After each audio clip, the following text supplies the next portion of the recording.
Did you know It's a you real can make a shame. D-pad so bad that it like you'll press left and it's like down? Down? You wanted to go down? Oh, 'Cause that's a problem. yeah, it seems like you press down. I'm like, yeah, that, it's not great.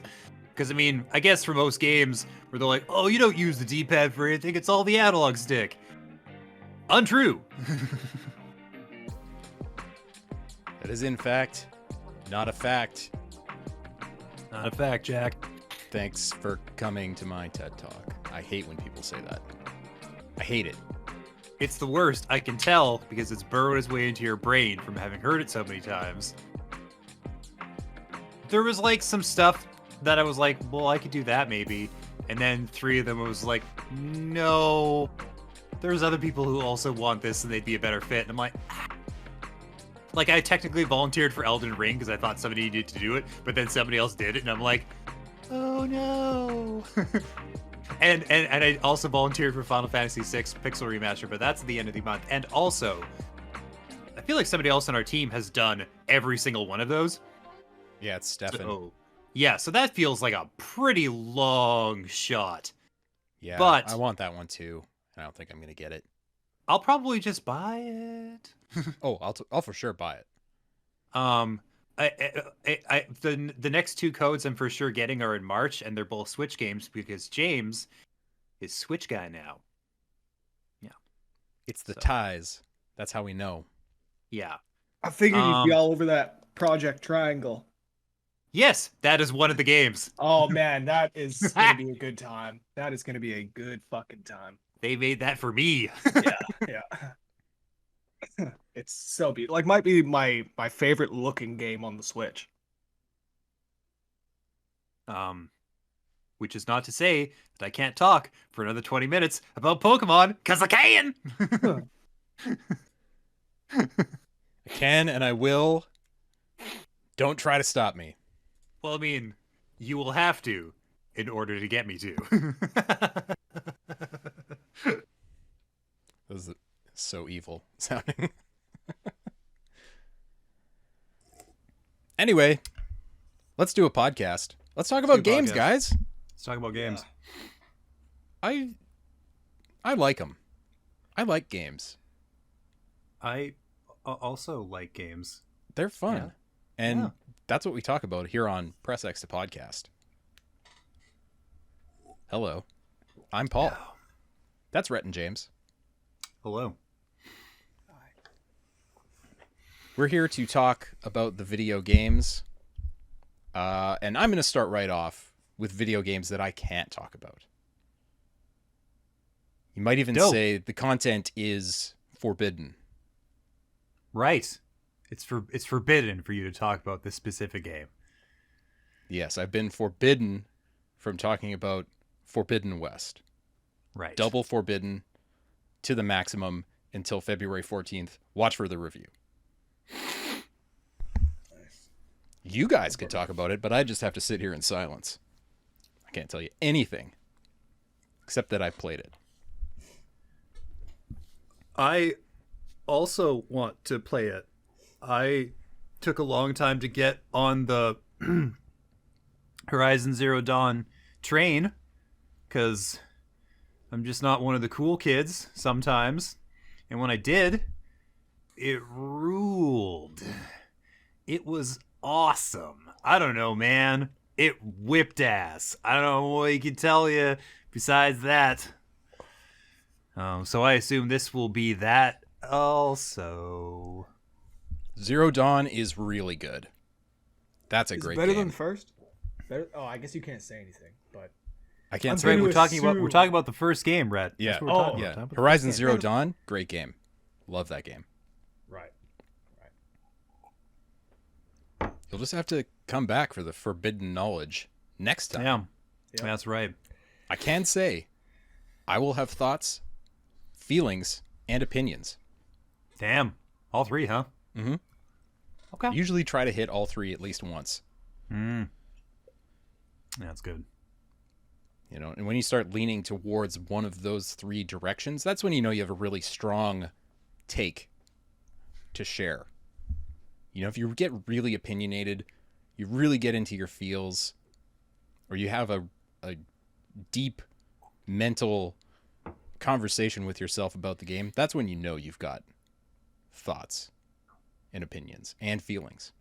Feelings. I don't know where I'm going with this bit. No, there was a place and you went there, and it's a great start. Now we figure out what that place is, why we're here, what the point was, but that's all work for later. Well, that place is Grid Legends, because that's a thing I played that I can talk about. Yeah, here we go. This game looks pretty sexy. Pretty sexy, I'm not gonna lie. It looks pretty arcadey, even compared to like Forza. It looks pretty arcadey, yeah. But it is super arcadey. I was asked to do some videos. I didn't review it or anything, but I played it a fair bit to do some videos and stuff. And I thought, this is a Codemasters game. It's a grid game. This is probably going to be pretty simulation heavy, right? Absolutely not. This is basically Ridge Racer. Nice. There's all kinds of drifting and sweet speed lines, and they've tried to do sort of a Formula One Drive to Survive storyline with lots of live action cutscenes with, I don't know, C-list actors. I was going to say, like, how are the performances? Questionable. All right. Sick. I'm going to call it questionable. It's entertaining, though. Because that's all that matters. They know exactly what it is. Okay. And really, it's just filler in between the races. The races are really fun. Because it kind of runs the gamut. This fictional racing league has every kind of vehicle you could possibly want to drive in the league. And you just go from one to the other. It's like open wheel racing, and now it's trucks, and now it's sports cars, and now it's GT cars, and you do them all.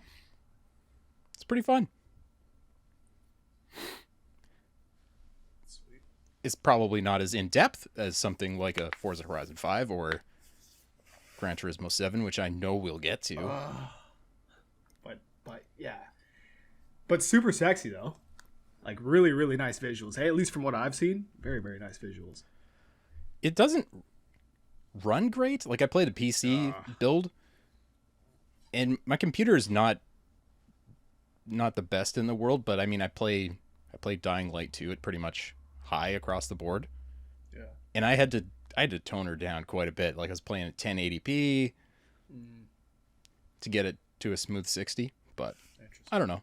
Maybe that's just a PC thing. It was also a pre-release build, so that might have been ironed out. Codemasters usually puts out a pretty good product. Okay. But yeah, there's a review on cogconnected.com. Oh, that came out. I'm sure. Oh. The review came out. You didn't review it? No. Oh, okay. Yeah, I just played it. I raced. I did the racing. Yeah, I mean that's what matters, right? You kicked the tires and lit the fires, and you got right in there, and you learned a lot about yourself and a little bit of love, I did learn a little about love, and also I learned that you can actually play an arcade game that has conventional race mechanics. Like these. Despite the arcadey nature of the game, it invites you to play as though you're playing a simulator. It invites you to take a line that, follows another car by choice, because it's going to give you the next best advantage on the next corner instead of, just drifting around and crashing into other cars. This is relatively rare in a racing game, especially an arcade game, that it encourages you to do that, or you feel like that's the thing that you should do. Because you can still turn it up to really damage focused and like one crash and you're screwed. So I didn't do that. Okay. But no, in that kind of game, I would imagine that sort of difficulty would just be way more frustrating than rewarding. Yeah, it's pretty fun for what it is. I feel like this will probably be on sale pretty quick. Oh, I'll bet you it'll be a PS Plus free game of the month within 18 months. I would even say before that. I was thinking more like 6 months. 6 sounds about right. Just like Dirt 5 took That's true. Dirt 8 5 months, is something pretty- like that. Yeah. I feel like that's a Codemasters game, is it? I think so. Yeah. Anyway, Grid Legends, pretty fun, and probably just enough content to keep you busy until GT7 comes out in a month. Again, we'll get to that. I know Rhett's got feelings, but I know he also has feelings about Dying Light 2. Yeah, love it. Big fan of the first one. Paul, were you a fan of the first? James, were you a fan of the first? I The did like first the was pretty first cool. Yeah. Yeah. So I mean, if you liked the first, you're gonna like the second one. You may even love the second. It's just a bigger, better, smoother version.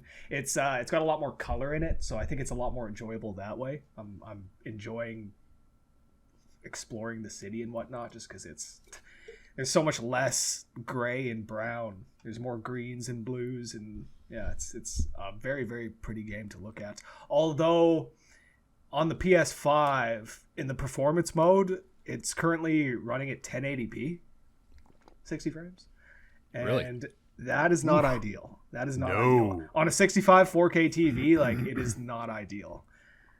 I almost want to play it on something smaller, a computer monitor even. I'm sure it would look a lot better if I did, but either way, like, it looks very good. It runs very well. I reviewed it when it was, still in its like pre-release state.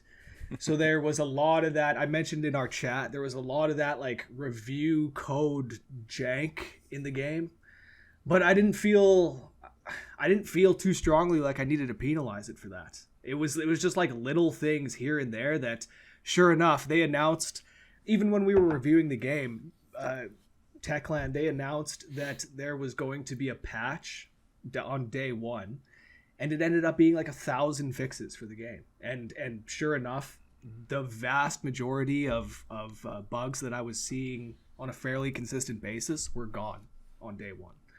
So I'm glad I didn't knock the game for that. IGN, they gave it a 7, and they were like, it's a brilliant game, parkour's amazing, super fun, it's got tons of bugs, so we're going to give it a 7. Well, it doesn't have those bugs now. I mean, and I'm sure it still does, but, it still has some. It's a big game, and I'm sure it's going to take a while to really iron it out, but, man, even in the fucking 2 weeks or 10 days that I first got the code until now, it's so much better. Remember when they gave Cyberpunk a 9? That game's infinitely more broken to this day than Dying Light 2. But yeah, you're right. People don't realize that about review codes. There's always some jank. There's always a few things wrong with it that are going to get fixed. And what you have to do as a reviewer is either discount those things or take into account the past performance of the developer and go, they're saying this is going to be fixed on day one. Is it? Yeah.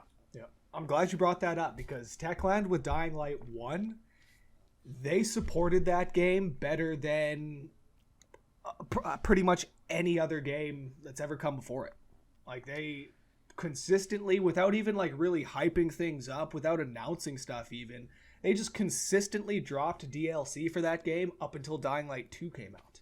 It was year after year after year they were dropping shit and updating the game and making it better, and I'm like, there's no way this team isn't going to dedicate the next, they did announce, but at minimum the next 5 years of their lives to making this better and expanding on it.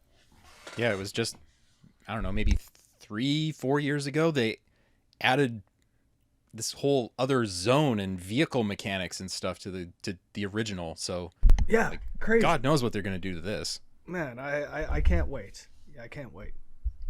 You're right, though. I did pick it up and play a fair bit of it.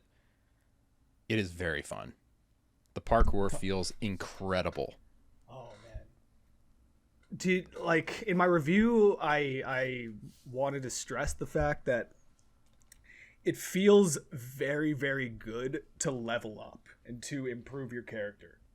Each upgrade, each ability is worthwhile. I've spent way more time trying to decide which ability I should spend my one skill point on versus any sort of like the story choices that have come, just because everything is so good, everything is so interesting. This slide is really going to be useful, but landing from higher points is going to be useful. But then there's the combat ability that it's tough to choose. And all the way from the top to the bottom of the skill trees, it's interesting and it's engaging and it's like it keeps me going. I want to see the character evolve. And then just like the first game, and I haven't gotten there yet, but I'm sure it's going to be that way. When you get the character maxed out, or when you really start to, move along and progress through, the sense of progression is just like is unlike any other. The journey that you feel, like you feel the character's arc, you feel the path that you've traversed from the moment that you took your first jump to the moment that you could run through the city flawlessly, without stopping, without it's, man, they do that very well. Just the sense of progression is done very, very well. Yeah, would definitely agree with that. And I particularly like how you level up certain areas of the mechanics of the game by doing those things. So anybody who plays the game is going to have a different experience, whether they're more interested in doing parkour or they're more interested in doing first person fighting or doing the chase sequences or whatever it is. And that's been really interesting so far. Yeah. Also, the first person fighting may be the best ever. Man, it's so smooth. The next Elder Scrolls, I hope that it feels like this. It's so smooth. Please. Man, and it's just so like impactful. Every shot, a lot goes to the dual sense too, I think. But yeah, just every shot, every time you land a hit, it's just so like impactful. Every time you slice a zombie's head off, oh yeah, you're just like, it's just like so satisfying. It's so satisfying. It's like 30 minutes into the game where they first introduce this, perfect block and then vault over the enemy to kick another guy. You're like, oh shit, this is going places. And it does. It continues to get more and more complicated, but in an approachable way. And you feel like such a badass all the time. Right? Yeah, that's what I'm saying. Once you start to like chain it all together, and there is a bit of a learning curve, no doubt. Oh, for sure. But once you start to chain it all together, and again, the character grows and he acquires new abilities, man, there's just nothing like it. There's nothing like it. Yep. Love it. I gave it a 90. I would give it a 90 again. I'm really enjoying it. And you're an outlier. Yeah. You're one of the higher scores. Definitely. There's a good chunk of people that, went to 85, 90, in there, 80 to 90. But yeah, I don't know. I'm looking at IGN's review of the game. I'm just like, what game I think they got this one wrong. I think they got this one wrong. But yeah, even I don't know, maybe 5 hours into it, it's pretty clear to me who the developer to beat in Poland is at this point, and it's Techland. Yeah. Like with a team that's way smaller than CD Projekt Red, the quality of the open world they put together and just the amount of density of stuff that's in there is great, but not in a way that's like Icon hell overwhelming. Like they do a really good job of revealing things that are happening in the world in the moment of like, oh, you can go over here and the peacekeepers are hassling somebody about this thing and you can choose to do something about it, or you don't have to if you don't want to. Whereas, Cyberpunk is just this mishmash of non-player characters that are meaningless. I was going to say that my understanding is that's one of the reasons that Dying Light 2 took so long to come out, is because they were cooking up this open world system that's like kind of unprecedented, like a little bit. We've never seen this before, but like not like sexy marketable stuff. It's just like, oh, when you take actions in this part of the world, or when you do anything, it has like ripple effects throughout the entire map, and it's just like your decisions make concrete monumental changes over time, so that everybody's playthrough is like markedly different. Which, I don't know, man. I feel like that's worth a little fucking little champagne and fucking confetti, you know? Like that's pretty rad. Absolutely. That's why, like, the technical issues aside, man, it's really like a feat, you know? They've achieved something here with this game. Going back. Sorry, go ahead. No, I was just gonna say, you've heard it a million times before. Your actions will matter. Your actions will change the outcome. This is one of the first times I've actually felt like this is actually going to change the rest of the game. Yes. When you shifting your stick left and right, like, oh fuck, how do I want to play the rest of the game? Totally.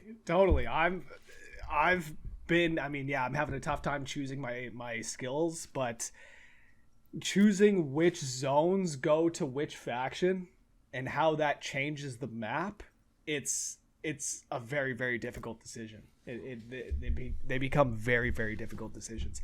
Yeah, I'm an asshole, so I want to help the peacekeepers, but I want to go parkour. You motherfucker. Yeah, I know. But I want to go parkour, you know, all the zip lines that and all that stuff. So it's very, very good. It's done very well. I don't want to spoil anything, but yeah, to what James was saying, it's done very, very well. And awesome characters too. Been really impressed with that aspect of it. You get pretty attached to characters pretty quickly. So would highly recommend. Yeah.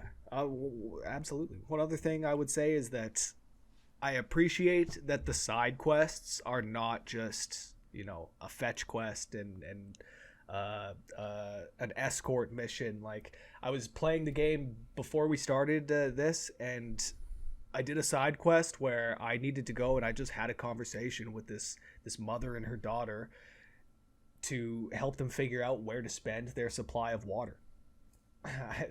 The daughter wanted to use the water to wash her hair. The mother needed to use the water for the crops. And it was this, you know, this conversation you just had to have with them and help them work it out. And that was it. And you went with the hair, right? I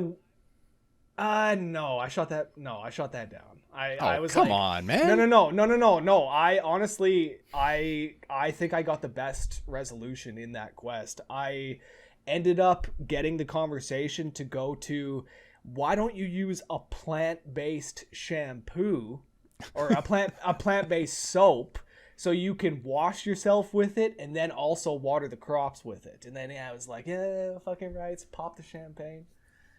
XP, you know. All right. No big deal. No big deal. James, what have you been doing? Catching them all? Still working on it. Pretty close, actually. Pretty fucking close. Pretty fucking close to catching them all. I thought that once I finished the main story, that I would be like, oh, I'm out of stuff to do. I'm bored. I don't want to continue wrapping up all the little side things. Nah, you just keep going. You just keep going. You just keep doing it. You wrap up, you see the credits, and it's just like, guess what, motherfucker? There's more shit. Yeah. and I will say that catching them all is something, it's like, it's baked into the story, like, because you're making the very first Pokedex, so you are encouraged to do this because A, it's never been done before, and B, Arceus, aka God, is like, hey, what if you caught them all for me, bro? What do you say? You want to catch them all? Well, he says some weird biblical shit that's like, meet all the Pokemon you can, then come back to me, and I'm like, okay, buddy. What if I guess I'm doing that, huh? And some of them you can only catch when distortions in the space-time continuum create these little rainbow soap bubbles on the map full of death. Okay, rainbow death soap. Got it. Yeah. Tell me you'll more. like see, you see this like dome that like pops up in the field, and they're like, it's beginning to form. So you walk in, and it's like atmospheric distortions everywhere. It's like the sky's all fucked up inside. They're like, all right, whatever. And then it finishes forming, and suddenly really strong Pokemon are popping up 3 at a time. Here's the thing I don't know if I talked about when I talked about the game last time.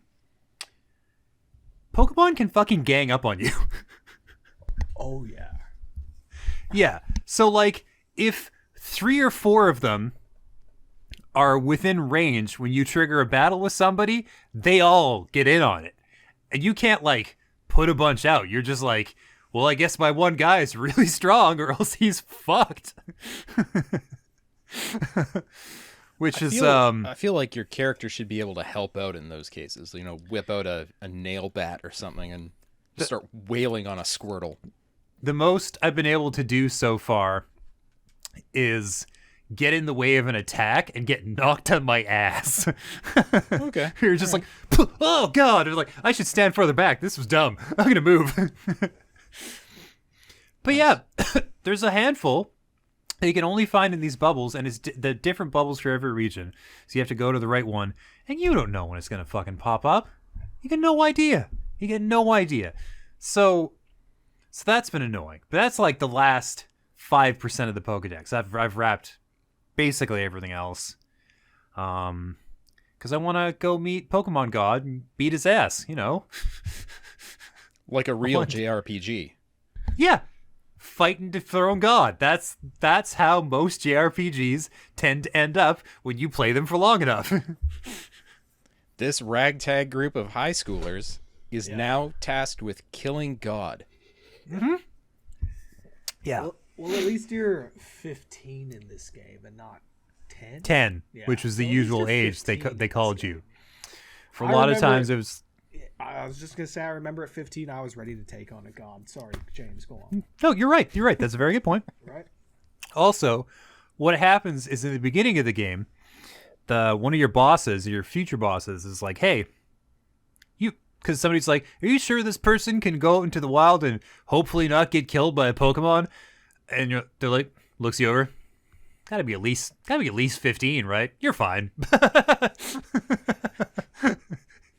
Yeah, it's wild how often they talk about like, oh yeah, you might die, or a lot of people die, or you get to a point in the story where like the guy who runs the Survey Corps or whatever is like, yeah, the village or the troop I was at or the place I was at before, the Pokemon attacked and not a lot of survivors, just me and the guy that serves a potato mochi after every cutscene. I was like, yeah, just the two of us basically got out of this village, and so we're real fucking ornery about Pokemon going forward.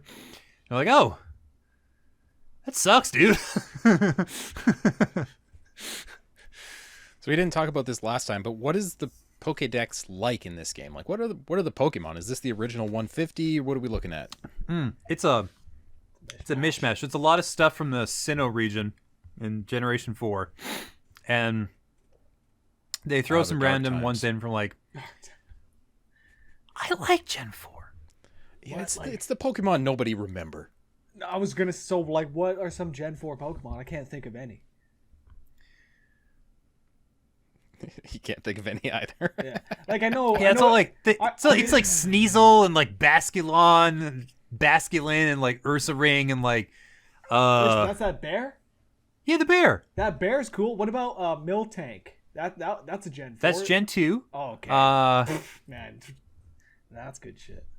Yeah, Spiritomb, which is like the weird Spiritomb is like it's like a kind of a lame looking Pokemon that's like unbelievably annoying in battle because like none of the moves you think would work against it really do all that much. Here. It's like, oh, it's coming out of a rock. Maybe it's weak against like water moves. Nah.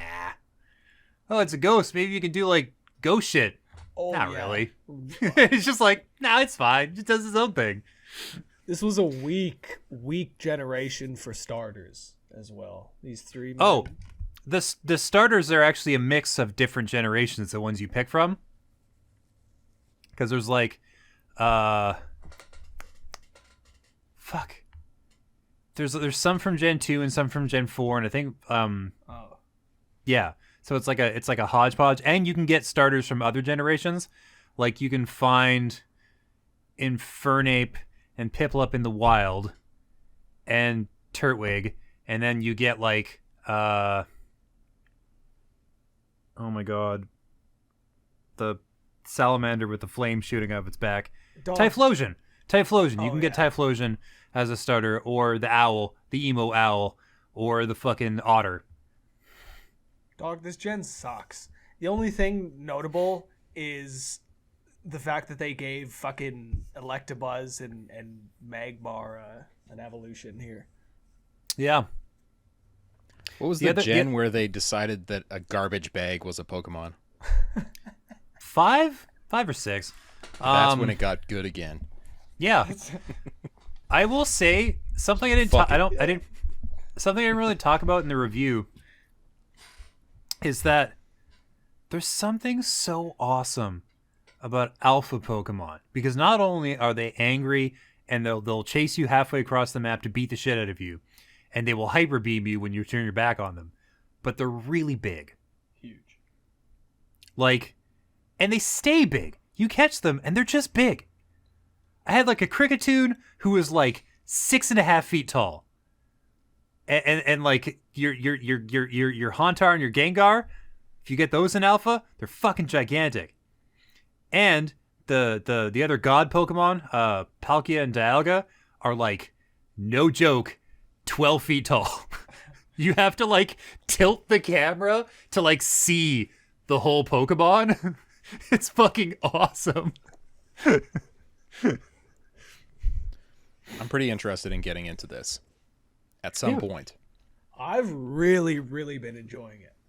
I think it's the best Pokemon since, I don't know, one of the early generations. It's exactly where the series needs to go.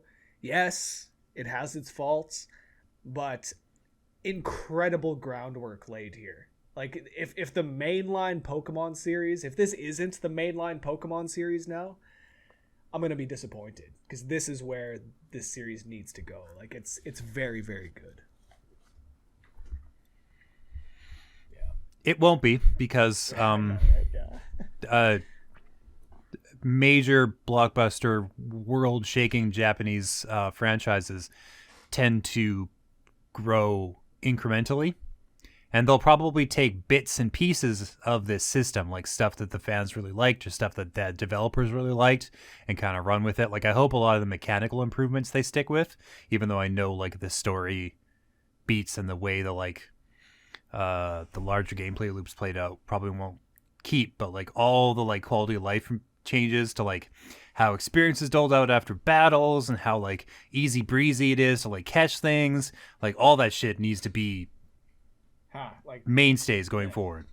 They're definitely going to carry over the grass and water textures. For sure. Like, they're not redrawn those. Those are as good as you could possibly get. Yeah. Listen up, kids. Get used to this. And adults, especially, actually, listen up, adults. Get used to this. Pokemon is ugly forever. Pokemon has always been ugly. Pokemon always will be ugly. It's the creatures that they put the love into, and they're literally all that matters. You see a big, giant-ass Raichu with glowing red eyes coming at you at fucking 60 miles an hour.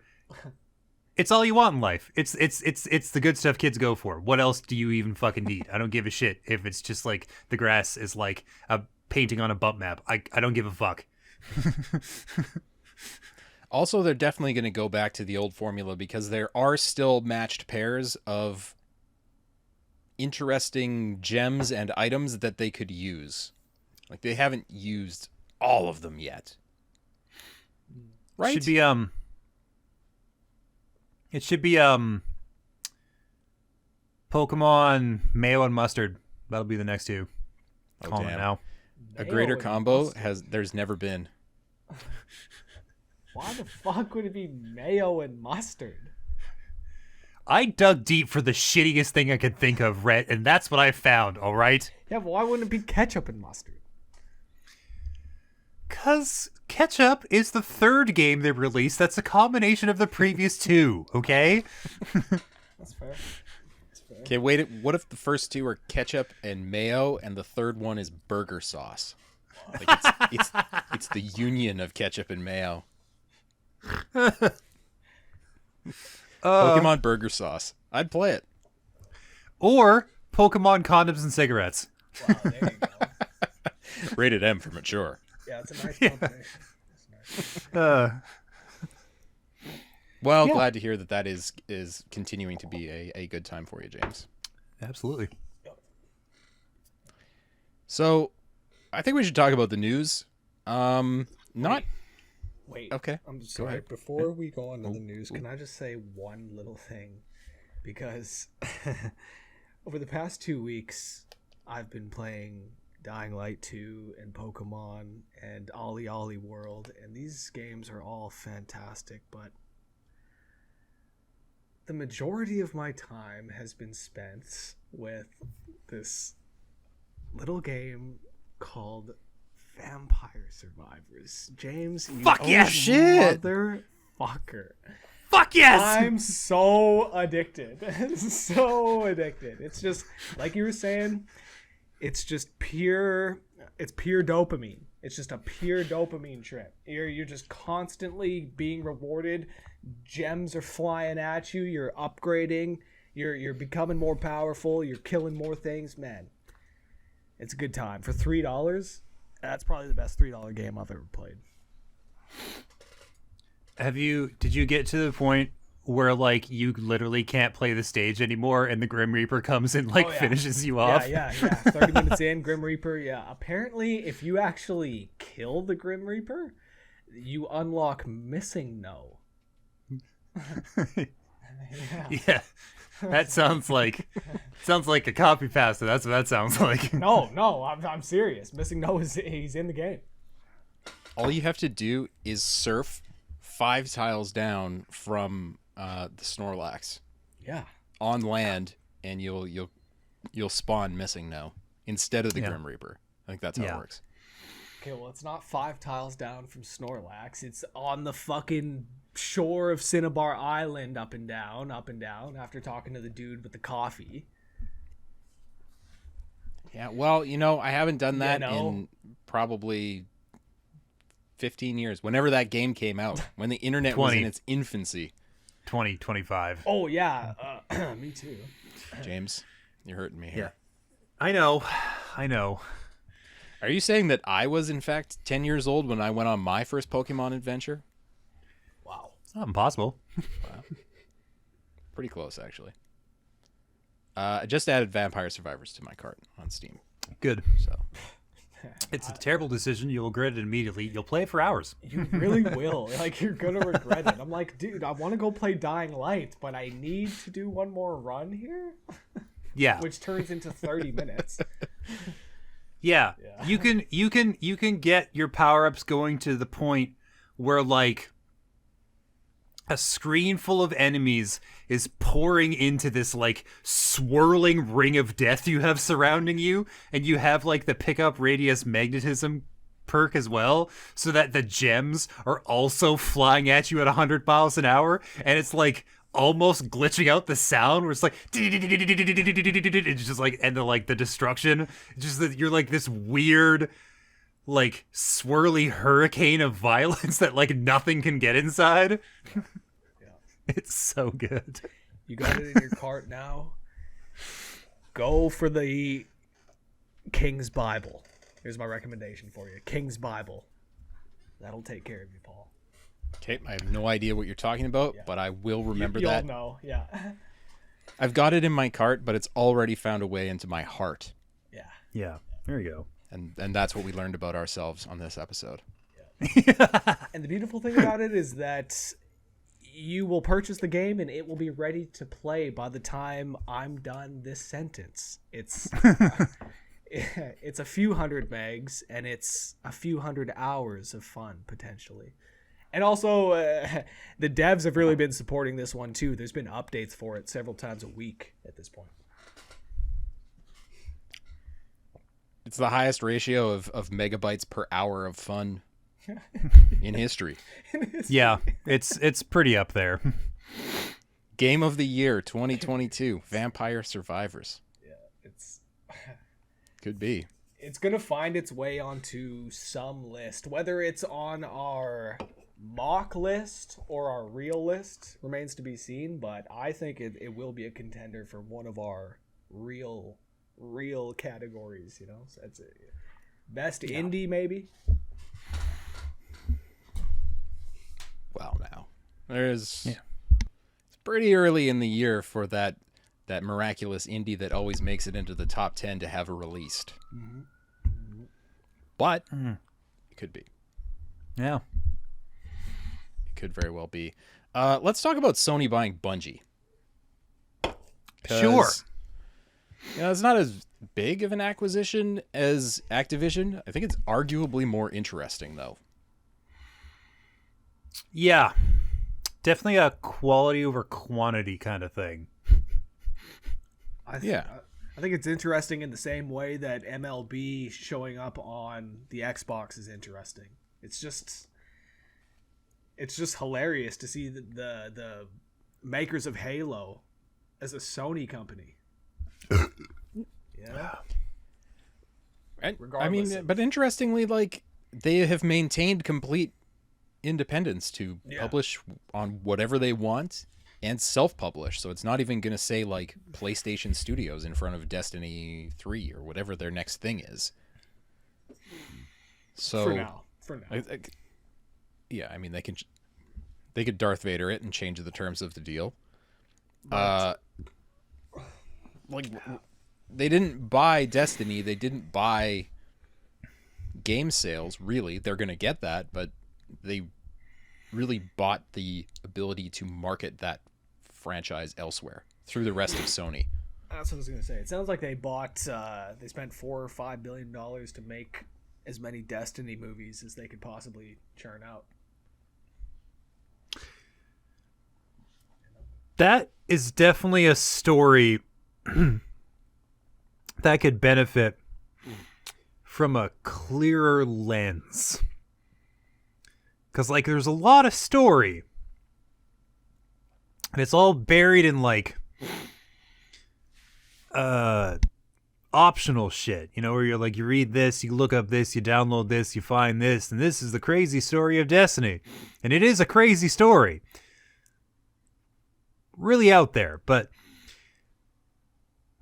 it's less palatable in its current form, and it's possible that the boys at the Sony Labs could figure out a way to get that into the eyeballs in the wallets of the fucking viewing public. I don't know. Does Sony own a video streaming platform, or are they just the Spotify guys? I'm sure they do. I feel like they did, and they shut it down. Well, this is the time. This is the time to come up with your own streaming service that nobody's going to want to fucking pay for, but people will inexplicably do so. Yeah, I guess so. I think with Netflix's latest price hike, more people than ever are ready to jump ship to something else. I'm starting to feel like that. I've got Amazon Prime, Crave, Netflix. Netflix is the one I use the least. Yeah, I love that joke in South Park where they were like, they call into Netflix and it's like, hey, thank you for calling Netflix. You've been greenlit. And it's the truth, you know? It's just like, man, every fucking day there's something new. It's the newest, and sure, like, you can't fault them for churning out content, but it's just like, it's not as good as it once was. Yeah. Back in the day when it was like House of Cards, like every Netflix series that came out, movie, it was like fucking blockbuster, banger. You couldn't miss it. Now it's like, man, there's so much Netflix shit that comes out that you can totally skip. Brutal. It's true. It'll be interesting to see what else they do with Bungie. You have to think that internally Sony's feeling the pressure from Game Pass or feeling the pressure from Microsoft, who are shifting the conversation about how we play games.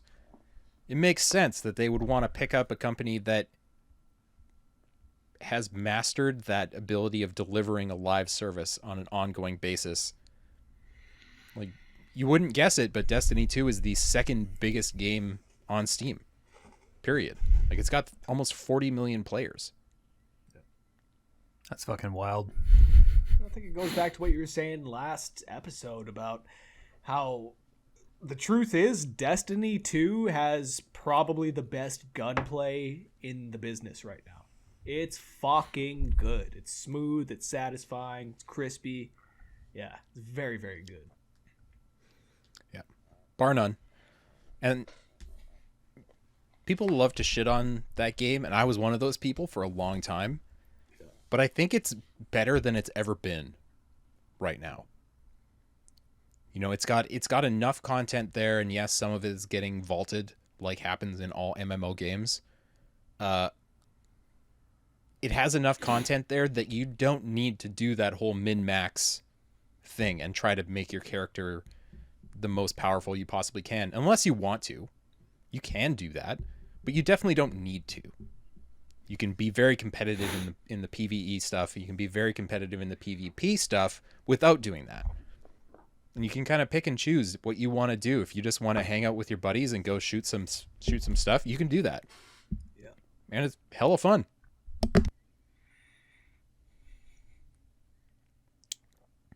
But anyways, Awesome. Also important to note that like a third of the money that Sony put up for Bungie is marked for the employees for retention benefits and stuff. And that's over $1 billion. Damn, dude. Love it, man. Love it. Japanese Bungie- company. They're all about the employees. I love it. Bungie's only got 800 people. Woo! Shit. Like if you do that division, that's over $1 million per. Man, there were probably 800 people that were nervous for all of 15 minutes, and then they got that medal. God damn. It's like, yeah, that with that kind of carrot, you could be pretty liberal with the stick going forward.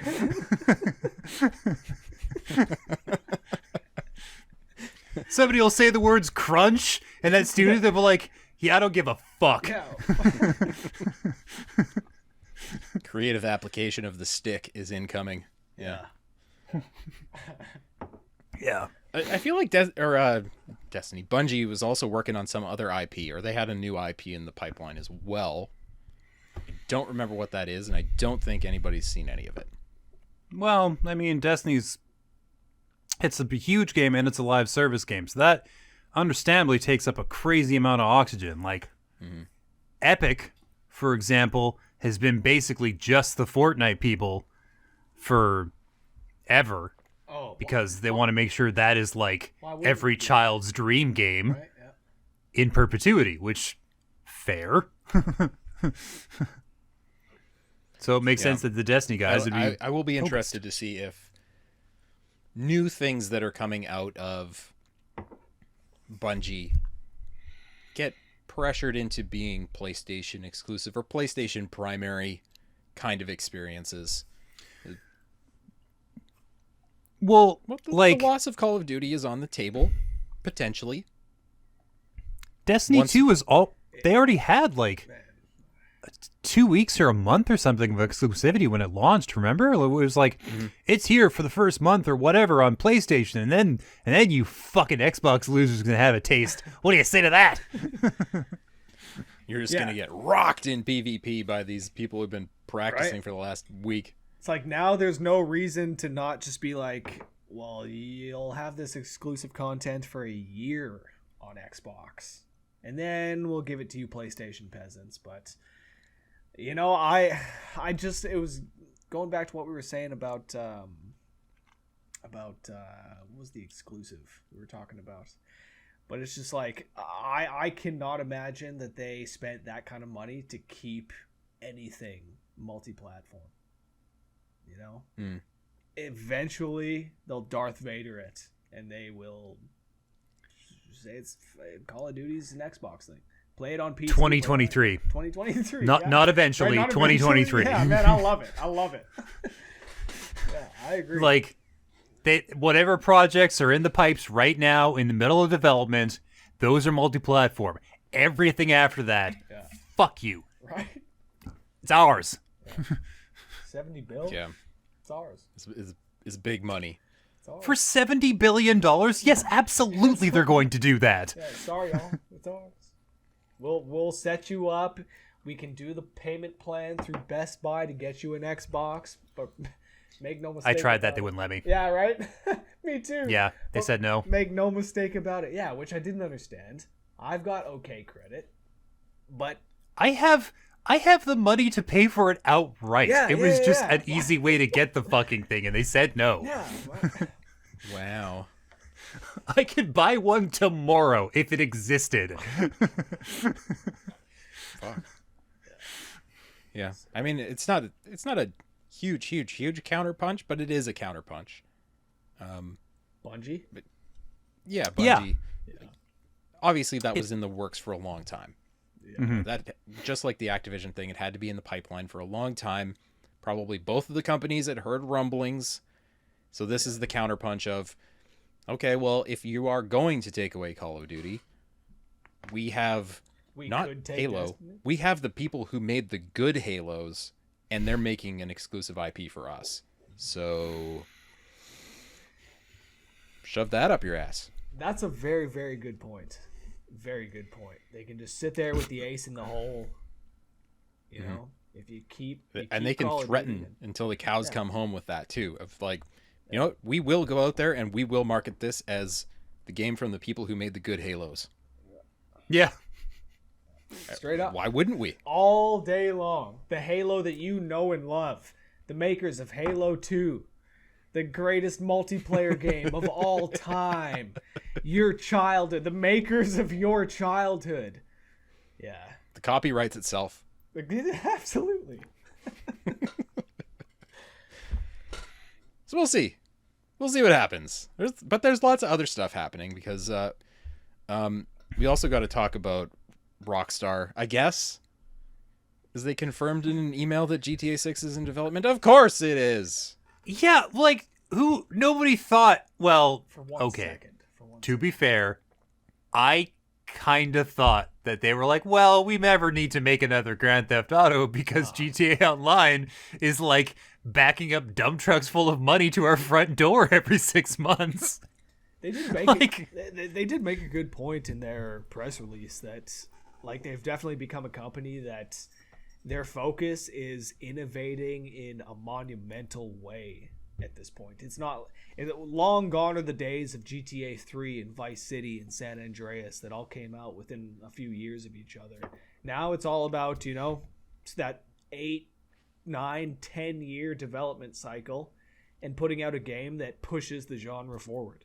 And that makes sense. And, as if anybody doubted that this game wasn't being made. But Here's the thing, though. The genre that this game is pushing forward is going to be the money-making genre. yeah. This game is absolutely going to be focused around the online experience and making that as compelling from a monetization perspective as it can possibly be. But it should be. It should be. It will be. Their single-player experiences, still to this day, are far and above better than their online experiences. It's just like even down to the animation in the single player games. There's so much that they need to cut to allow the online the current games to run the way it does that the next game like that is, I think, the next logical progression for the series is to move it all strictly online. You can play the entire story with friends, and it'll just be the ever evolving Grand Theft Auto. It should just be called Grand Theft Auto, and for the next. I mean, with what we've seen with GTA 5, let's say for the next 5 generations, this is the Grand Theft Auto we play. Yeah. Yeah. Jesus, Grand Theft Auto 5 is for fucking like PS3, Insane, man. Insane. God. We got that new GTA 5 right around the corner. March. Fucking embarrassing. What are you guys doing? You're building a castle on top of a swamp. Your games weren't built that well in the first place. We've already seen what happens when you try to take an old thing and upgrade it. It looks like fucking Frankenstein's monster. I mean, at least we know that real Rockstar can actually code. Yes. We have seen that what is it, Merge Street games? Oh, Whoever Grove made Street. Grove Street. Brutal. I don't know, man. I Brett mean, and I were talking about that not that long ago. I gotta assume Grove Street is comprised of 24 juniors in college just making their way through, a bunch of 20-somethings, because that shit sucked. Dude, it's 5 guys and a rudimentary AI. What are you talking about? Fair. That's fair. That's fair. You're not wrong. You're not wrong. They ran the program. It completely shit the bed. They spent 2 years trying to catch it up and make sure it did something. Yeah. And then they put out 3 games. Right. Da-da-da-da. See, in my scenario, these 24 guys, there's 15 of them that have bad anxiety. And they're very, very nervous about this project. And that contributed heavily to what you saw upon release. At the end of the day, they just couldn't pull it together. No, I suppose they couldn't. What is going to get pulled together, if a recent state of play is anything to go by, is Gran Turismo 7. I watched that state of play earlier today, and holy fuck, this appears to be the best racing game ever made.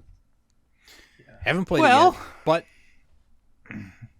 it's the GT I've wanted since GT3 came out.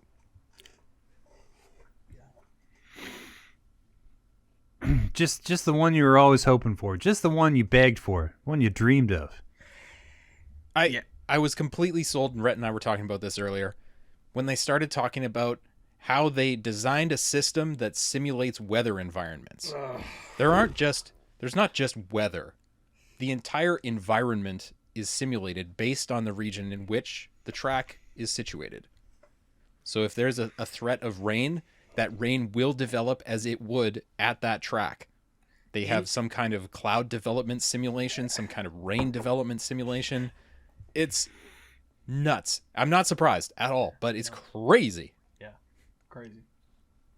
Absolutely crazy. I mean, GT Sport already drove so well, and it even for a game that's 6 years old at this point, it still looks very, very good. So much of what they showed off in this state of play just blew me away. I was saying to Paul, there's so much that GT does that none of these other games do. Even like Forza Horizon, I really love that game. I think it's great. 5, it's fantastic, but GT Sport, it absolutely strikes the perfect balance between simulation and arcade. It's not Assetto Corsa Competizione, where it's like you need to worry about heating up your tires and like that really like deep level of simulation, but at the same time it's nowhere near an arcade racer. It's much more simulation even than Forza Motorsport. I think it much better than any other series. It perfectly strikes that balance. And this new one, man, that weather system, there's so much that we can talk about here, but yeah, that weather system, my goodness.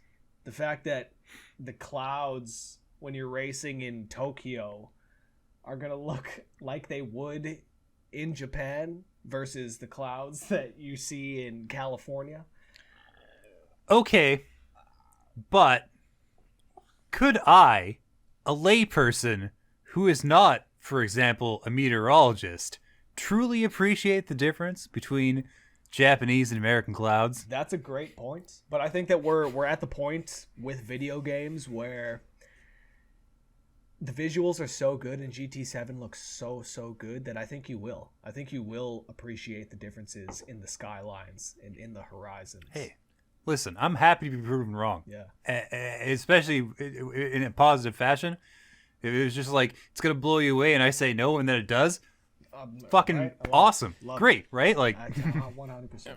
I mean, the thing is, it's going to blow away somebody. Because if you're racing on a track in California and there's a threat of rain, if you're somebody who's really, really into that stuff, you're going to understand where on the track that rain is likely to develop first, based on the terrain, based on atmospheric pressures historically. You'll kind of learn, like turn 7 is the place where rain often develops if it's cloudy. So this is probably a place to be careful. This is a place to watch what my haptic feedback is doing, because it's going to tell me what my front tires are doing. That's another thing they talked about that I was like, fuck yeah. Yeah, you did. Man, you went there. The haptic feedback, it seems like it was built for driving games. And yeah. I have no doubt that people are going to be praising this as the best use of the DualSense so far. Yeah, they talked a lot about understanding what the car is doing through the controller. You know, the pressure on the brakes and when the tires are breaking free and how much grip you have under the car. We'll see if this is actually the case, but they said holding the controller makes it feel like you are actually driving that car. We'll see if it's that granular.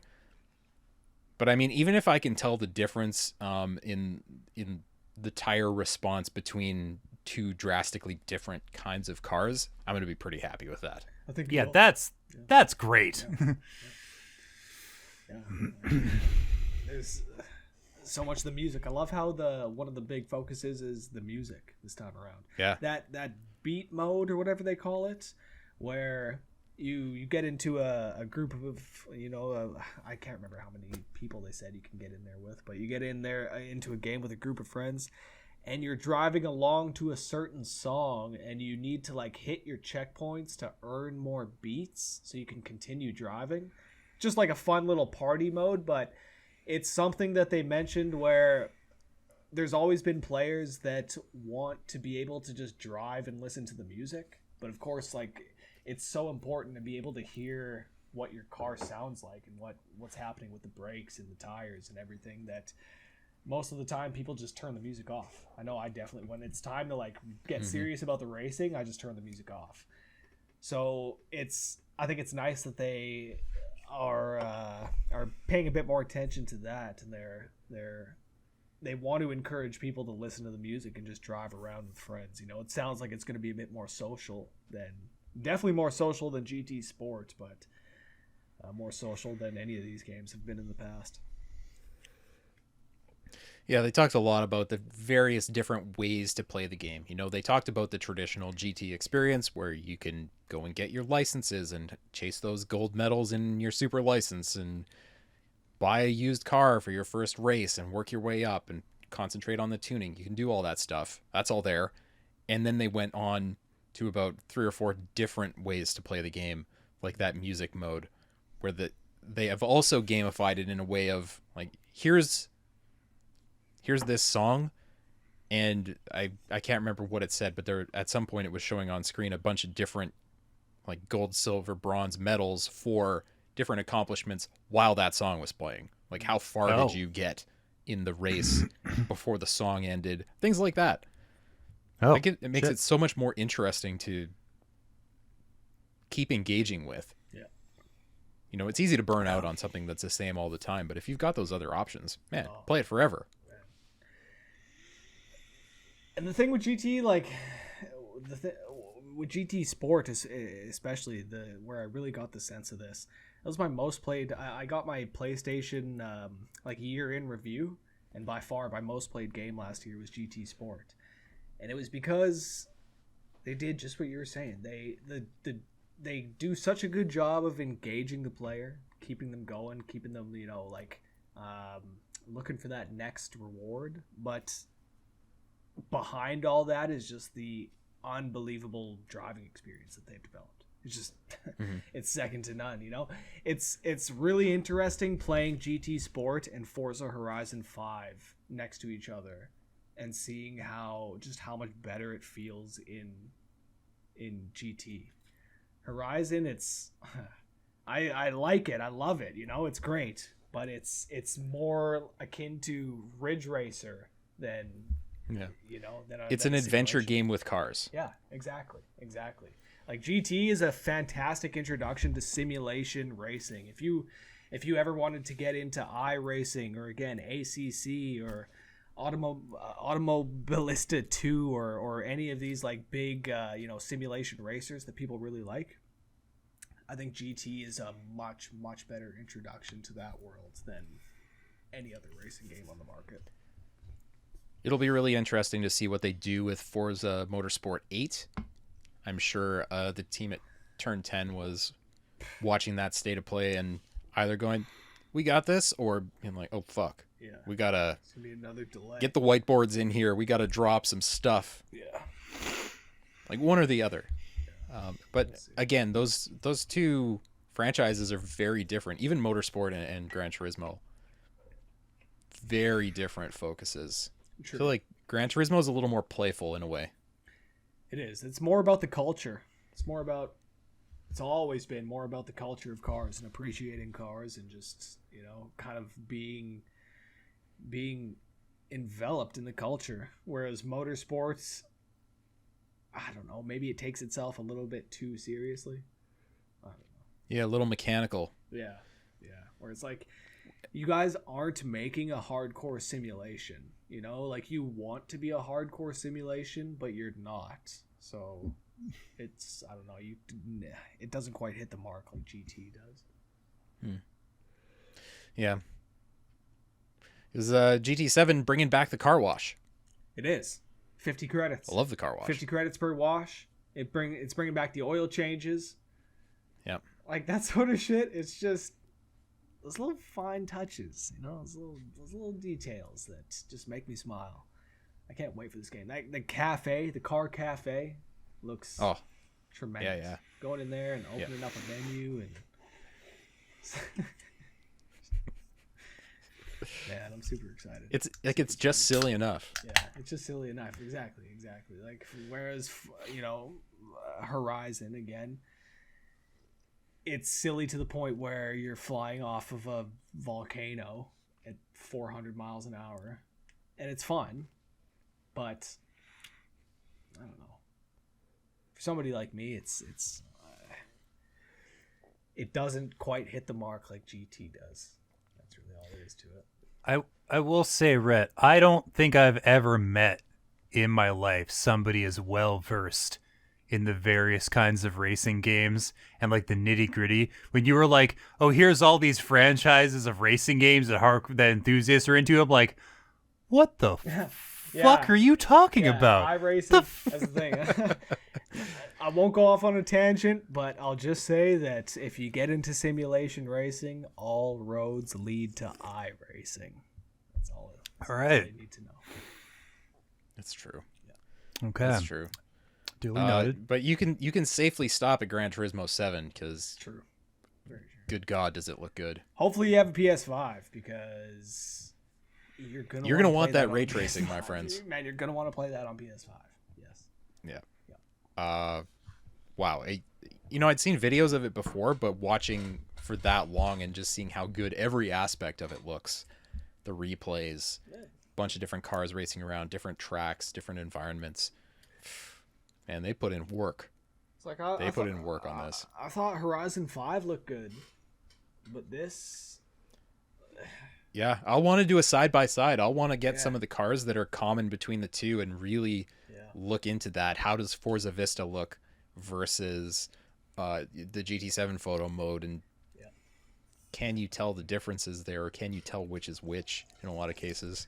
I think so. I think especially in photo mode side by side, GT7 is going to take it.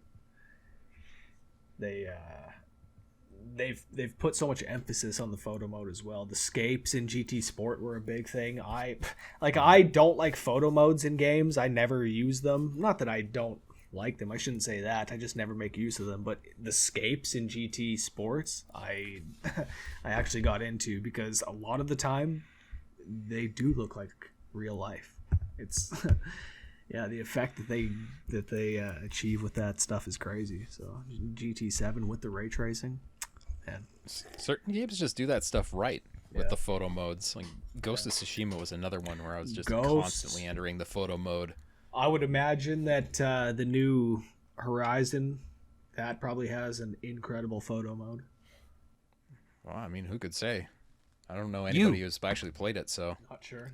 Yeah, you could say in like a certain amount of days, like a week, you know. Yeah. Say like 14th. Week, you know? Happy Valentine's Day, everybody. Here's my Horizon Forbidden West review. It's my birthday, actually. So. Well, happy birthday, buddy. You're getting a real gift. It's exactly. Gonna be like, I don't know, 2,000, 2,500 words.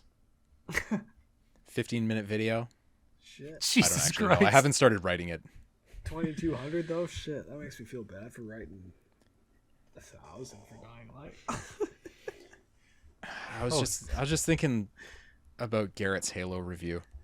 Oh man, The thing's great work, an Incredible absolute beast, work, man. I The feel for depth. the guy after reading that. Like I felt for the guy. I wished it was better. You know. Yeah. Honestly. I think we should finish up with this one because in true Florida fashion, someone robbed a bank wearing a Sonic mask. Yeah. Yeah. Mm-hmm. Just a headline that caught my eye. Yeah. I thought, geez, that's a Florida ass thing to happen, For sure. and it was. Please Apparently, tell there me was he no. was wearing like huge red sneakers. Yep. I was. Nah, man. I mean, wait, what? I think it was just like a plastic Sonic the Hedgehog mask, and it was like held to his head by like a bandana or something. And he just went in and he tried to rob this bank. I don't think it went well for him. I don't think anybody died, and I don't think anything was like seriously damaged. He definitely didn't get away with it that I know of. But listen, if you want to rob a bank, you could do worse. And Sonic? God, where was I going with that? There's no... You definitely don't benefit in any way from wearing a Sonic mask to a robbery. Well, I don't know. I mean, even if you're a career criminal, is that the thing you want to be known for? I mean, shit. It's either Sonic or Richard Nixon. Take it, you know. That's no choice at all, man. No choice at all, right? So Sonic every time. Every time. Drink a dick and go fuck his hat. Sure, for sure. Between those two legendary bandits, choose Sonic every time. Yeah. Yeah. Yeah. Unless they have like a Shadow the Hedgehog mask, in which case. You're taking Nix. You're taking Rich Nix. No. No. Shadow uses guns in his game. Obviously you take Shadow. Right. Because.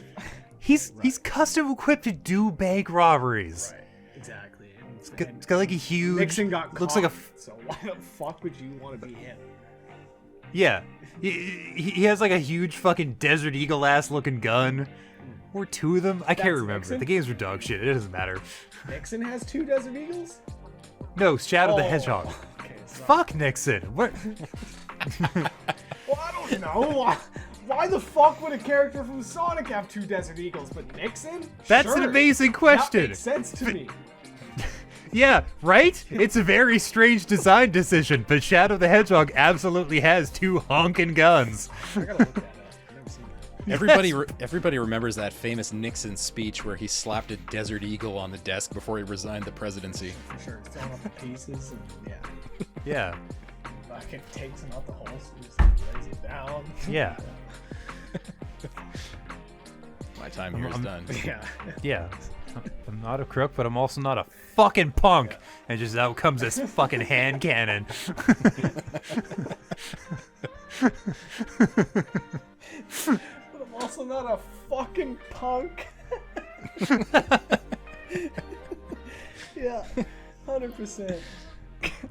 Godspeed, Rich. Godspeed. Godspeed, Rich, indeed.